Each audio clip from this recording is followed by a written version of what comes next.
So this is Collaborate and Learn Part 7. I've got Steve on the line on Skype. So Steve, how are you doing? Not too bad, mate. Now, today's quite a big day, isn't it? So you've got your new release. Do you want to tell us about it?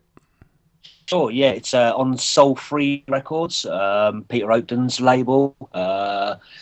Just two versions, my original version and Pete's remix with Ricky Reed on keyboards and mix down duties. It's actually a track I made quite some time ago, but I'm very happy with it. Okay, cool. So look, I'm going to get this up and I'm going to play a bit so people can hear it. Let's just have a listen. You can't hear this at the moment, so you just have to imagine. Sure.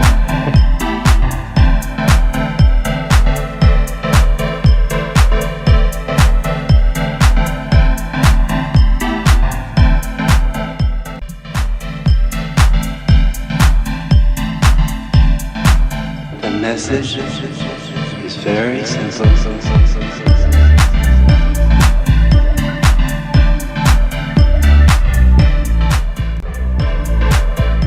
Thing for One of the things that is really standing out for me is that keyboard stab.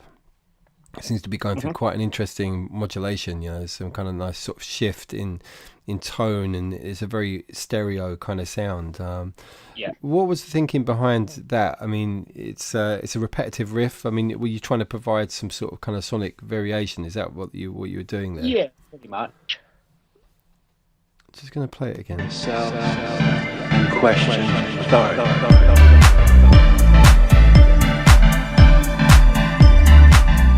This is actually the first time I heard it, Steve. I haven't really been listening to much music recently, to be honest. I don't really, don't really get enough time because I'm trying to, I guess Sure. I'm making more music than I'm listening to it. So I like this. This is good. I really like what's going on with the vocal.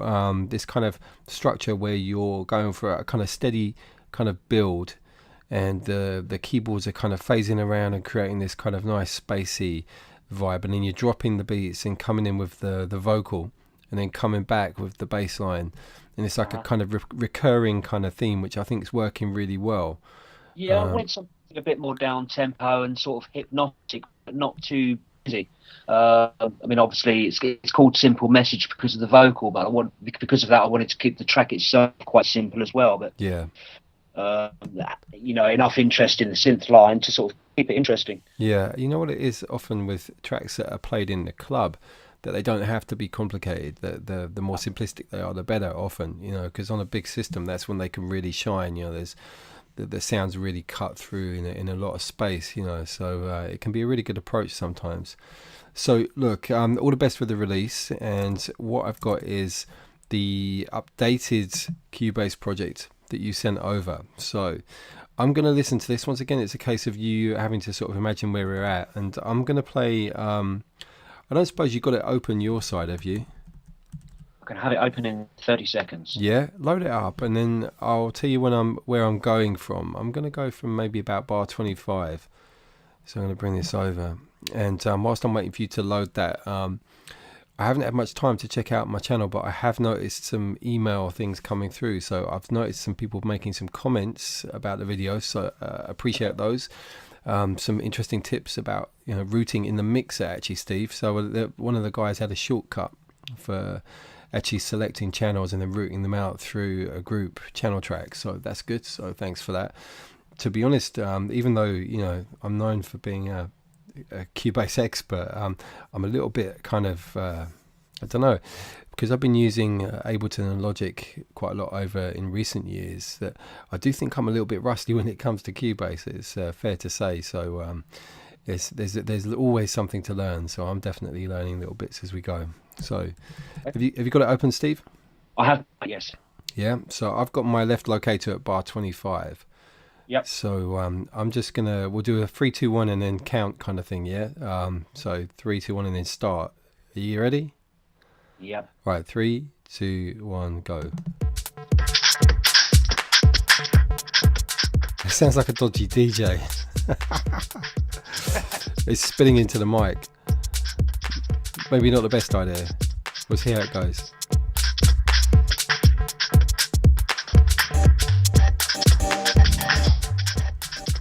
Now, Steve, So what I can do, I can probably route this through my sound card. Have Skype going through the No, mic. don't worry, mate, because the thing is, it's just going to make this video drag a bit. So look, it's cool. I haven't actually heard this properly for a while, and coming at this with fresh ears, I'm really vibey on it. I think it sounded really good. So I'm just going to pick up and have a look at what's going on. So we've got a little structure thing. So you've been mapping it out, and we've got an audio thing. So I'm going to jump a bit forward. All right, I'm going to get about 8 bars or so before the breakdown. All right, so I'm going to jump in.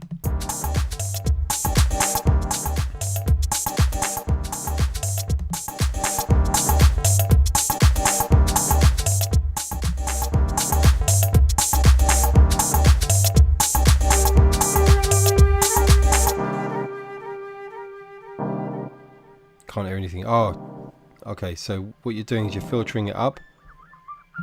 Okay, that's working. Yeah, the up. Yeah, I'm hearing it now.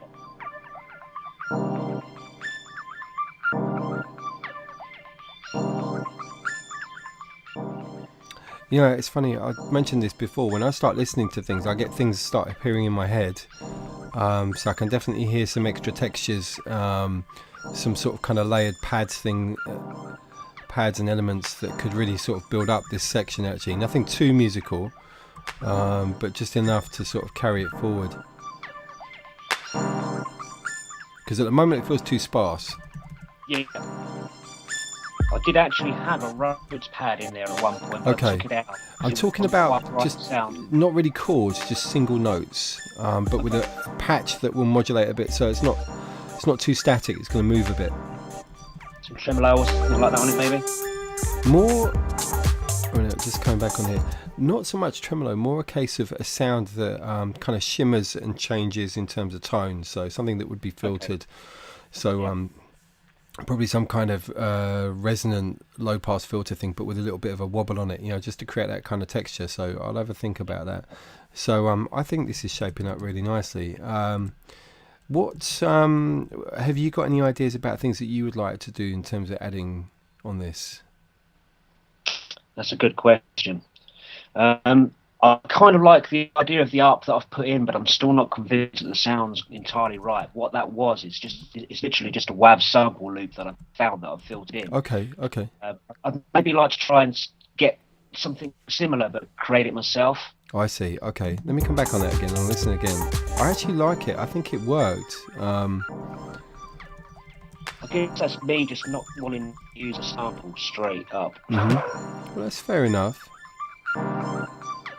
I mean, I could probably recreate those notes for you and send them back to you as MIDI. Okay. And then you could try and pick a sound that you prefer.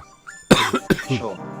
So excuse me, I've had a bit of a man flu scenario these last few days. And it's the arrangement that's going to get me from now on, I think, as well. Okay.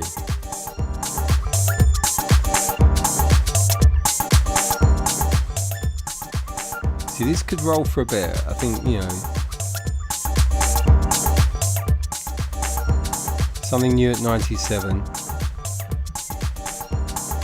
Maybe some congas, maybe, you know, maybe some more percussion, not necessarily musical.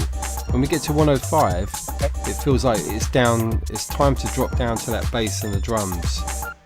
So let me just, in fact, do you know what? Because the ARP is driving this forward nicely, it could be that that's the perfect time just to stop the ARP and keep everything else going. I'm going to bring the flute over. And then what I'm going to do is with the main kick, just going to drop 3 beats out, and that's going to be like a little fill. Let's see how that goes.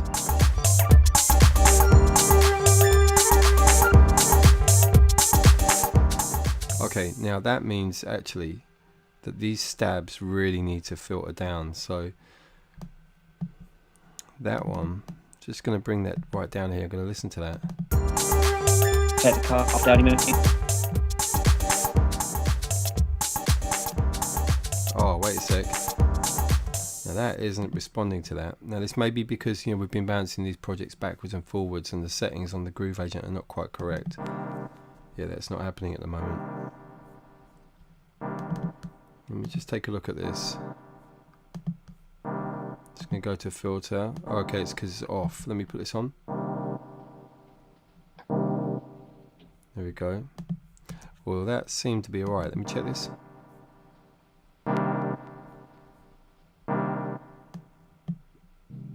There we go.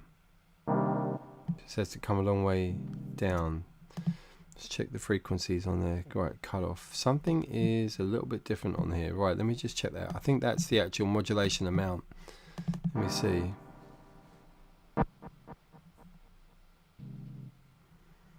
Yeah, it's unclear, Steve. I think this is a little bit of a kind of cross project compatibility thing. Let me just check again. Oh no, there we go. It's moving. I can see that now.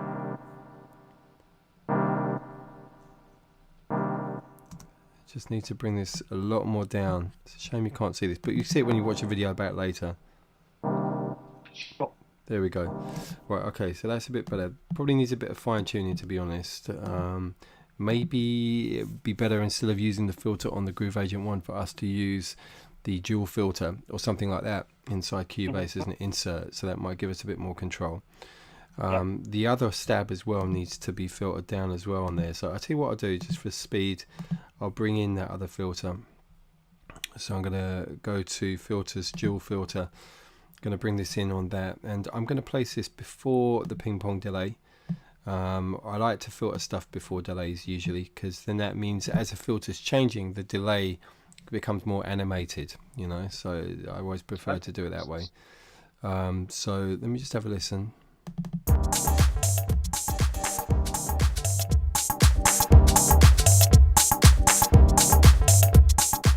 Yeah, I think it would be a case of, at that point in the track, let me just open this down, and let's take a look. So we want the dual filter, the position, which is effectively the filter cutoff frequency.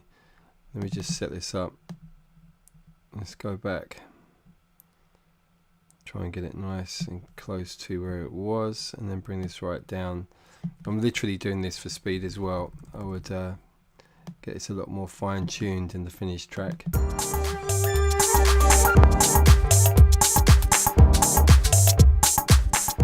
A little bit too low, just want to bring out more. Yeah, that's cool. So what we're trying to do is to create a structure, really, in terms of getting this moving.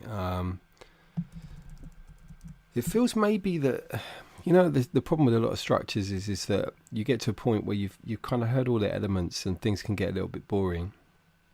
This kind of tune feels to me maybe something a little bit different musically for kind of the middle section, because at the moment it feels like it's like a nice kind of chuggy builder that will keep going, and it feels, you know, we're almost probably getting to the point where we're halfway through the track, and it could be a good time to do something a little bit different. Now, I've got no ideas about what that is at the moment. It could be a case of taking the stab and doing a slightly different progression. Maybe something that's ascending, you know, so the notes are going up each time. The problem is that the samples are not spanned chromatically on Groove Agent, and that's one of the key issues. And I really wish that Steinberg, I really do wish that Steinberg would include a basic sampler in Cubase. It's really, really missing. You know, what we've done here is we've put samples onto different pads. We can't transpose them up or down. And there was a point blank video that I did actually where I took the same sample and mapped it onto different pads, but using the voice, I used the coarse tuning to transpose it up a step each time. So it gives you kind of like a fake transposed sample, but it's just not as good. So I think that's an area to explore. So I would do that. So in terms of what we can do here, Steve, I think what I'll do is I'll work on that first breakdown, get some extra textures in there, and then work on the middle 8 section. So it's a little kind of progression, something a bit different. And then I'll fire that back to you so that you can then do some more work on it, you know? So, I mean, what's good is that we're making some progress here. This feels like it's turning into something that is going to be good. Also, you know, like on your simple message track, you know, the vocal, I think something like that could really work on this too. Okay, maybe I can play around with a few vocals, maybe chop some parts up. Yeah, yeah. See if you can find something that works. I really like the atmosphere and the texture on that one. I thought that was working really well. Okay. Yeah, cool. All right. So look, what I'll do is this week I'll work on getting some extra musical bits down on this, and then I'll send it over to you. And so it's probably looking like we'll do a kind of. Let me just try and think when we're going to do this. It's probably going to be like a catch-up thing on Sunday, and then we'll just see what happens. All right. So I'll get this sorted. Definitely before the end of the week, I'll have some musical bits, I reckon, that I can send to you. But you know how it is that maybe it will be a little bit later. We'll just keep it flexible. Yeah, no worries. All right, Steve. So that'll be it for tonight. And I'll get busy. I'll send you some stuff back in a few days. And I'll do another video. So this video will go up tonight. And I'll do another video going over the musical bits. All right? Fantastic. Cool. All right. Well, good luck with the release. Thank you. And I'll speak to you soon, mate. Lovely. Thanks. All right. Cheers, Steve. Bye-bye. Bye-bye.